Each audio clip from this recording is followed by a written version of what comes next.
Hey guys, I hope you are doing well. Thanks for joining me for another video. This week we're going to dive into narcissistic abuse. We're going to talk about why these types of personalities will tend to exploit people, why they will tend to use people instead of just being able to have genuine connection. When it comes to romantic relationships, or really just any relationship in general with someone who's narcissistic, I want you to understand that this relationship is not rooted in a genuine feeling of affection, love, of compromise, of give and take. You are merely a target to basically help this person get whatever it is that they want out of you. Narcissists love to create facades that will draw people into them. From the outside, this person may appear very charming. They may appear as if they're actually interested in pursuing this person. However, as the relationship starts to progress, you see their real true intentions. Rather than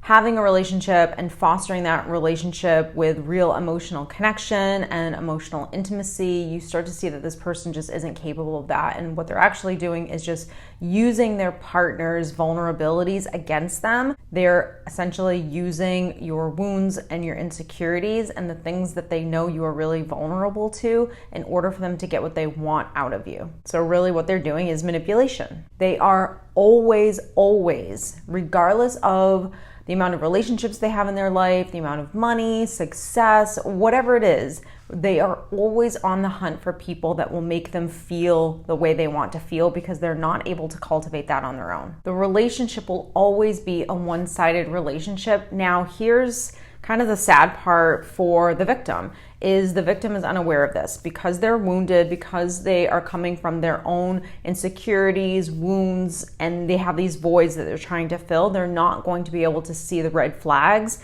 that someone on the outside could possibly see. They're not going to see it because they don't want to see it. They want to only see what they want out of this person and out of this relationship. So really what's happening is the victim is just projecting and overlooking some really important things in the relationship that they're never going to be able to get because of those wounds. You always have to remember that there's never going to be any amount of substance in a relationship with someone who is that detached from themselves.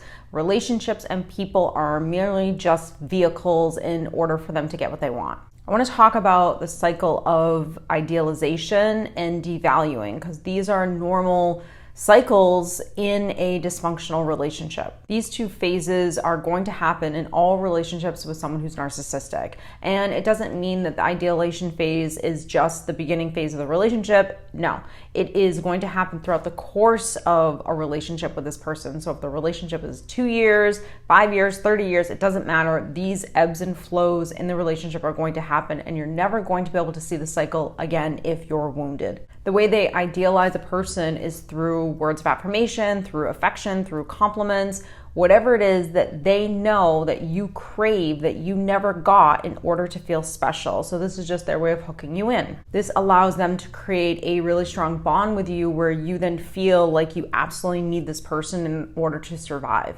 If you've become familiar with the cycle, then you know what's next is the devaluing, and this is where someone just starts kind of chipping away at you. This is where the manipulation starts. This is where they really start belittling you, verbal abuse, different types of emotional abusive tactics that they're going to use on you. And this is really where they're going to start controlling you in a certain way. Because remember, if you are wounded, then they are your lifeline. And if your lifeline isn't there and you need that in order to survive, you're going to conform, you're going to compromise, you're going to settle, you're going to overlook in order to get the thing that you need out of the relationship as well. A true codependent will always love that early phase, that honeymoon phase, idealization, whatever you want to call it, where they are being put on a pedestal and they're made to feel as though they are really wanted and loved. Remember, the codependency and the wound that this person is feeling is a void of love. So if there's a void there because I didn't get it growing up and then I didn't learn how to give it to myself, then I'm going to need it from someone else. Hence why I'm able to look over all of this bad behavior. I don't have any standards. I'm not holding you accountable because I don't really care if you're exploiting me or using me in any way. I need this. I need to have this fantasy relationship in order to feel like I'm okay. When you're deeply wounded, you just don't see someone using you. You don't see the gaslighting. You don't see the manipulation. You can't see clearly or even be able to detect any of these things. You're definitely not attuned or in tune with your body and how you're feeling, so you won't be able to feel those sensations that are going on inside of you that are saying, this just doesn't feel right, this doesn't feel good. Now let's go through the different types of ways that a narcissist can actually exploit you. Emotional validation is probably one of the biggest ones. A narcissist needs to be around people that can admire them, that can praise them, that can make them feel like they're enough. They need someone that can boost that ego to make them feel like either a man or the greatest thing since sliced bread. A narcissist can exploit someone even through financial stability, being able to manipulate you for you to then lend me some money, for me to look at you as a means to financial stability. Then I will make you feel the way you want to feel, so you will buy me things, so you will provide for me. Exploitation is really just about someone's own personal gain. And it's also about doing it at the expense of someone else. A narcissist needs to be around people that make them look good, make them look in a certain way. So it's not only how do I feel and you need to boost me up, but it's also about how does everyone else look at us. Now, the balance with this is that at times they almost enjoy being with people that either have money or have power or have something, and so they'll really crave that. But then on the other hand, certain types of narcissism and personalities will actually despise it, and they almost need to be the best one in the room. So you can't outshine me, but you also can't be so beneath me where I'm almost embarrassed to be around you. You can't be too pretty, you can't be too accomplished, you can't have a mind of your own, because all of those things are going to intimidate me and they're going to cause me to not feel good about myself. So this is why we have to understand, and I'm telling you guys this and I say it all the time, you cannot take what someone is doing personally, because all of these things that I'm talking about right now are underneath the surface of what someone is actually consciously doing. A lot of people that use any of these things or do any of these things, whether they're narcissistic or not, are not consciously always thinking that they're doing this. They are doing it unconsciously because of the wound that's going on inside of them, because of the insecurity, because of the fear, because of the lack, because of the worry, because of how they were programmed, etc., etc., etc. So if you take what someone is doing personally, obviously that's going to disrupt you. It's going to change your energy. It's going to change your self-esteem. And that's what we don't want to have happen, because the reality is that it doesn't have to do with you. It has to do with what's going on inside of this person, whether or not they are confident, whether or not they can cultivate a healthy sense of their own self, whether they can get out of their own comfort zone to produce the results that they want in their life or have the things that they want in their life, rather than just exploiting people to take these things. The emotional validation, like I was talking about earlier, it kind of ties into emotional intimacy. You're never really going to have it, but don't get me wrong, I've been on the phone with a lot of people that have said, look, I was with this person for a lot of years and there was emotional intimacy there. It could happen, but there's only so far that this person is willing to go. And usually also in those dynamics with someone who's like this, who's narcissistic or toxic, you are a lot of times going to end up being this person's emotional punching bag as well. So since this person knows how to control and influence another person, i.e. manipulation, they are going to say certain things, and when they say these things, they're going to be very aware of your reaction to these things. Did you get defensive? Did you conform? Did you feel insecure? So a really good manipulator is not going to always use the same manipulative tactics, meaning they might use guilt. They might use shame. They might build you up. They might make you feel bad about why you feel the way you do or what it is that you're saying. So a really good manipulator is going to use things like guilt, shame, fear. They might really hone in on your own insecurities versus making you feel secure. Not that it's solely their job to make you feel secure in a relationship or make you feel good about yourself, but someone who loves you is not trying to feed all of the wounds and insecurities that you have inside of yourself either. Now with guilt, you might hear different types of things. If you really cared about me, you would do this for me. I guess I'm just not good enough for you. You're so lucky to have me, no one else would put up with you. You always make everything about you. I guess I'm just not that important to you.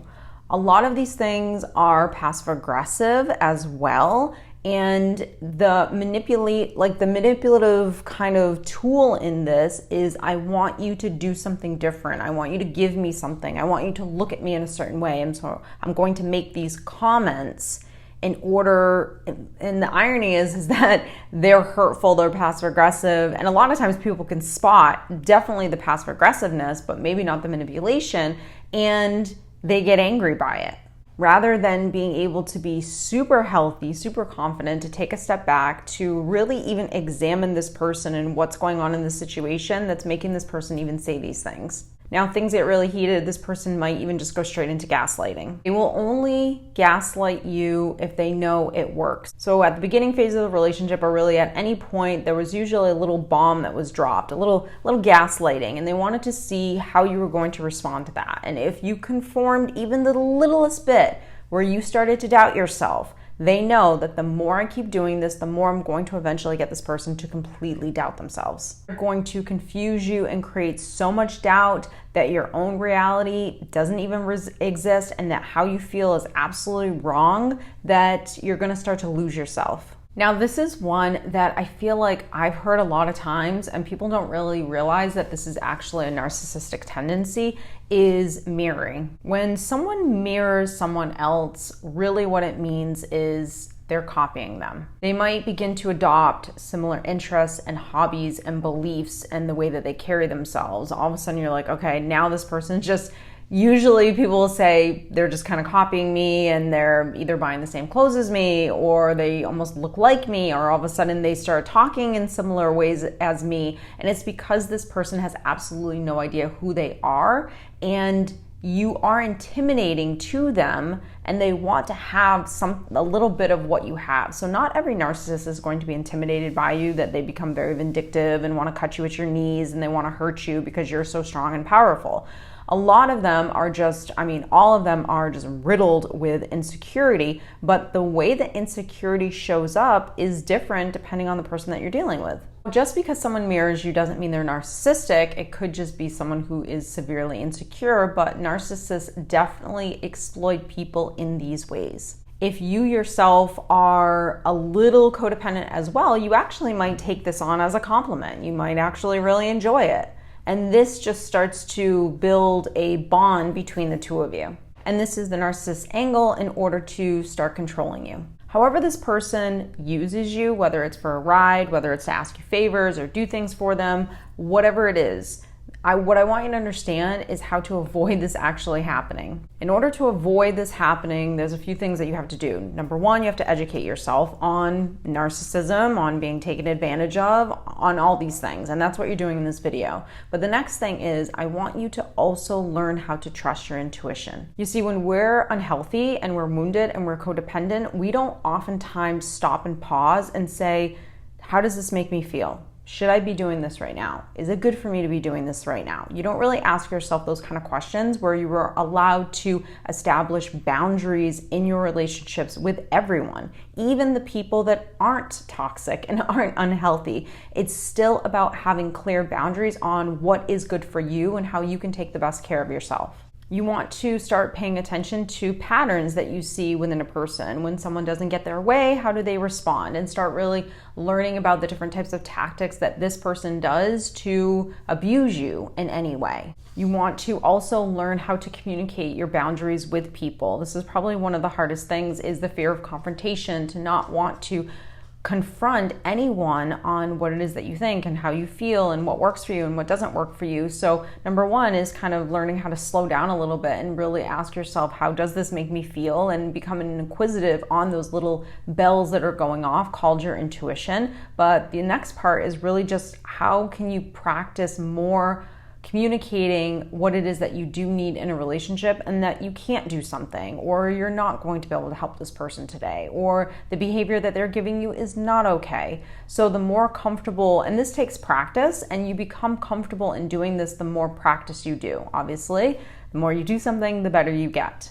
You're practicing how to learn how to hold on to yourself and not just react constantly when they become defensive, or when they yell and scream, or they throw a tantrum in any way. Learning how to really hold on to yourself that is a serious skill, because you're detaching from your own ego or your own wounded self that doesn't feel good because it's not getting what it needs either. So you don't want two wounded people coming to the table having this argument. You want someone who's wounded on the other side of the table, and you are healthy and you have your stuff together and you're practicing holding on to yourself. Doesn't mean you're going to do it perfect every single time, but when you at least start to feel a little bit of that anger or uncomfortableness or ego or sadness or whatever it is that's coming up, is that you put that aside and deal with that at another time and still engage in this conversation. And maybe not even engage. Maybe you have to just detach from the conversation. Maybe you have to let this person know that you can no longer talk about this right now and you'll pick this up at a different time. So any way that you can start to practice to have better self-control, like we were talking about in the last video, learning how to have boundaries, which we have talked about extensively on this channel. If you have not really practiced or understood boundaries, I highly recommend going back and watching any of my videos on boundaries, because it will be an eye-opener for you, because it's a lot harder than you think, especially when you've never done it before. But learning also to the patterns that people have and in ways that they do use you is very important. Now, I know that that's a lot to go over in one video. It's a lot to work on at a time, and just do little bits at a time. And this is not about you all of a sudden snapping your fingers and being a completely different person. It's going to take a little bit of time to do something different, to heal yourself, to get healthier, to get better. But I hope this video gave you a lot of information and tips and things that you can start working on today.